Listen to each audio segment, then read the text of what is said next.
Hi everyone, good morning, good afternoon, good evening, or whatever time you choose to call it. It's Mr. Cross, high school English teacher at Downey High. For my students, you are looking at your topics. So the purpose of this video is to review some topics, how to make them more specific. I'll get into the CRAAP evaluations with a couple examples, and I will try as fast as I can. I apologize to end the video with some NoNos. Some no-no websites. So stay tuned to hear about those no-no, you'll get a 0 websites. All right, let's get started with talking about CRAAP. Talking about topics. Here's a couple of good topics in here. Immigration, what's different about immigration now and then? Obviously, to improve this topic, the person could be more specific. I mentioned the U.S. has actually had a troubled history with different ethnicities and their immigration to the United States. Some famous ones are the Irish, the Chinese, even the Spanish, and the current South American one I think Samantha is referencing. So just make sure the topic is as specific as possible. That was it for this one. Let's take a look at period 4 topics. Is the United States school system failing? Well, in order to improve your topic, improve your project, the way to do that is to make it more specific. You could pick a state, and obviously a state's better than the United States. Even better than the United States is you could pick a county. Even better than a county is picking a particular school district, and God forbid you pick a specific school. If you picked a specific district like LA Unified, Long Beach Unified, you should know those are two of the biggest in the entire United States. So there's some large school systems here locally. Is the internet's influence on kids positive? So this topic is another one of those broad ideas, and you guys might not understand it. You might take it for granted.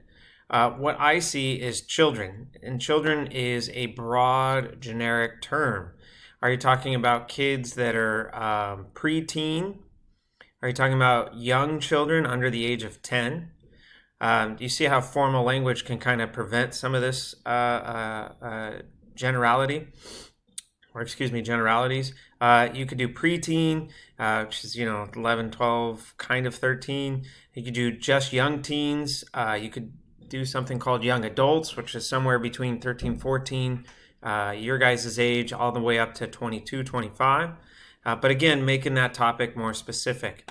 So I hope that helps with making your topics more specific. You can try to narrow down the place, narrow down the age range, narrow down the dates or the specific people you are talking about. I hope that helps. Moving from topics, let's get started on this CRAAP and a couple examples. So I wanted to take advantage of doing the CRAAP evaluation. CRAAP, we got to do CRAAP in this strange times. Let's take advantage and make it a little more digital. So here's a modified version, kind of color-coded, kind of fun for your digital. And is this my version? Yes, it is. So when you guys do this CRAAP evaluation, make sure right here at the top that you input a bibliography. This is just good practice when you're doing research. Stop if you like something. Stop. Do a quick score of the CRAAP evaluation, right? Everything gets a 1 through 10 score. You're hoping for, your basic A, your basic B paper. You really should consider walking away if it's in the average quality or below. I thought it'd be kind of fun to do this, right? And it'll automatically total your score down there for you. So here's but again, stop. Once you decided you like a source, and by the way, bad CRAAP evaluations are okay. You can submit those, just please don't use them on your final essay. Or project, not essay. And stop and do a bibliography. So make sure you get that bibliography done. I included a link, right, to citefast.com. This is reminders, so I'm going to delete this in about 5 seconds. Most of you be doing web pages, journals. Here's online videos. Some of you are doing YouTube stuff, but good videos on YouTube. So keep doing that stuff. It's all available for you there. All right, so that's the online CRAAP. So let's take a look at a specific example from a student. Remember, I still haven't talked about the NoNos that will generate a 0. generate a 0. So stay tuned for that. The first one I thought was hinting at bias, and I forgive names. I don't mean to offend, but Chanel, when I first clicked on this link, and I'm grading these several at a time, I do some speed reading, and I'm guilty. So what did I see, and why did I think there might be some bias, right? Is this one trying to scare people away from having an abortion? And so what I saw when I first looked at this was having an abortion doesn't affect your fertility in most cases. And I thought the language was very open and was setting the reader up for some problems. And a second look, I started to see a lot of good things that weren't necessarily biased and were very factual. This is language that might be hard on some people that are younger or perhaps immature or intimidated by the subject matter. And an abortion will restart your menstrual cycle, ovulation when an egg is released. This kind of language is nice to see, right? You also see good grammar, right? So my first concern was many women who decide to have an abortion may still want to have a baby in the future, but how does? I thought that question was misleading. I was worried, and then I saw the second sentence. And again, I thought this was going to be one of those biased reports to send passionate or pathos type arguments the reader's way in regards to abortion and the danger of not being able to be pregnant after the fact. So, but again, a second look, I saw good facts, I saw good grammar, and I also saw that this is medically reviewed by Holly Ernst, right? And so as we get into this CRAAP evaluation, it forces you guys not to be a one-click person, right? So the great denigration for young people as they enter the technology world, the technology verse, is that you guys are one-clickers, right? I could do a report on George Washington in just about 2 clicks, right? 1 click, I get to Wikipedia and I'm done. And that's really a shame, right? So we want you guys to be more than 1 click. So again, I looked at the language. I was worried about bias. I kept reading and saw more things. The next thing I would do is look up Holly. That's the second click. No big deal. She should pop up on another website. And it does not mention her, but I'm going to use Control F and type Holly so I don't have to read. And there she is. She's a physician assistant specializing in obstetrics. Oh my God, forgive me, I'm going to skip that word. And gynecology. So, not the greatest credentials, but she still is listed here very publicly, and I also appreciate the picture. I don't care what a person looks like, but in this digital world, you need to post your picture. Here's a bunch of people. If I go back, so that's a good link, guys. That's a good link, and hopefully you caught my trick about Control F, finding the text. Let's take a look at the author. I don't see any more about her, so that's not a great sign. But I did see that the person who reviewed the article was totally on the up and up. So going to the CRAAP evaluation, I got to find it in one of my tabs here. If I look at authority and I see good grammar, is there contact information? Does the URL reveal authorship? So of those questions, if I go back, right, we look at healthline.com, health, women, health, pregnancy after abortion. All these things seem to start to line up, right? And you see good links within the document. So I feel confident in giving this a good score. I'm not giving it a 10, absolutely not, because there didn't seem to be enough information on the author herself. So I would give this an 8, maybe a 7, but overall, there's a lot of things that fit. Okay, so that's one example of, I was again worried about bias, but as I kept reading, I didn't see it, and I saw working links and a lot of good facts, and definitely the language is on point or on topic. So let me close that one. That's coming up here in a little bit in our video, and this is definitely going to be our next one. So the next one that I saw, let me go back to topics and check my notes, from the same class was Nick Briseño's topic. And Nick, I love the topic. Again, no offense is intended. I love the topic, is the United States school system failing? The problem with the source, let me open it up here. The problem with the source was, as I started to look more closely at the author, I got really concerned. So Abigail Cox, again, the title, Ed Surge, all this stuff looks interesting. Oh, that's what it was. You guys see where it says Ed Surge Independent Voices, and it says Student Voices. So Abigail Cox might not be a professional journalist, and I'd love to contrast that with you guys.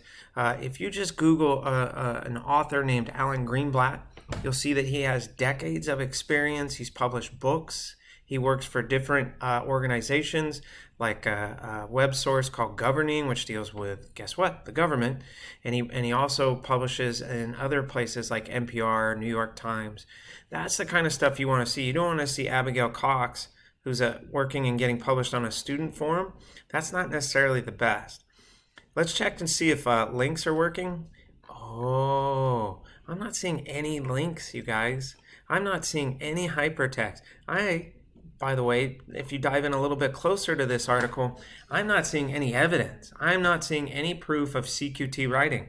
That is a danger, okay? So when we look at this, we're not too fond of the author because she's a student, sad to say. And secondly, let's check this link, see if it works. We get a link to Medium, a web platform where a student can host his or her stuff. Minerva Schools at KGI. I looked this up because I was getting nervous. World citizen in the making. So not very many followers, right? And let's see how many articles, just a couple. I like the titles. They're not too terrible. They definitely follow a common theme, that's for sure. But low numbers makes me nervous. I'm going to open up a new tab. We should Google Abigail Cox, Minerva Schools author, and see if we can get some information out of this person. See if we can find him or her. So back to the Minerva project. Here she is on LinkedIn.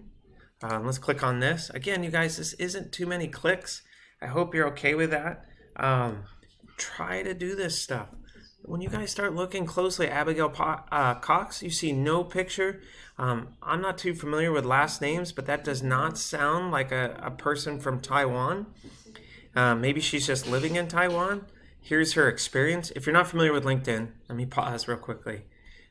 It's a great website. It's like a very bland or a vanilla version of Facebook just for professionals. You can see Mr. Krause is up there. I'm on LinkedIn. On the rare occasion I need to do these things for teaching or for other things. And there's definitely pictures of the person. So I did see some shots in here. Let's see if we can find a picture. So Abigail might be in this photo doing some volunteer work. Love the photo, young people making changes. Now, who do you think is in the center of the photo? Is that Abigail? I don't know, guys. So, here's volunteer work of 20 kids doing some digging. Is there other photos? Maybe we can find her. These are her article images. Let's see if we get a duplicate. So maybe that's Abigail in this shot, and I don't know what's going on. I didn't read the article. There's another confirmation. So maybe we could find Abigail Cox, the journalist, on Twitter. So let's try and do that. Abigail Cox, Twitter. And again, you guys are trying to verify it's a real human being at 1986. Guys, if that's true, she's much closer to my age. Let's see. That would not necessarily be a young person. This is not the same person. I hope you guys can see that. That's why images are important. We're trying to find who this person is. Let's try this one. In 1986 might be a reference to something totally, you guys. That is not the journalist we were looking for. So a couple of quick clicks and we should learn who this person is. It doesn't, that could be the person, but there's no journalism being mentioned here. We'll just hit Control F and type in article. Nothing. That's probably a word a journalist would use.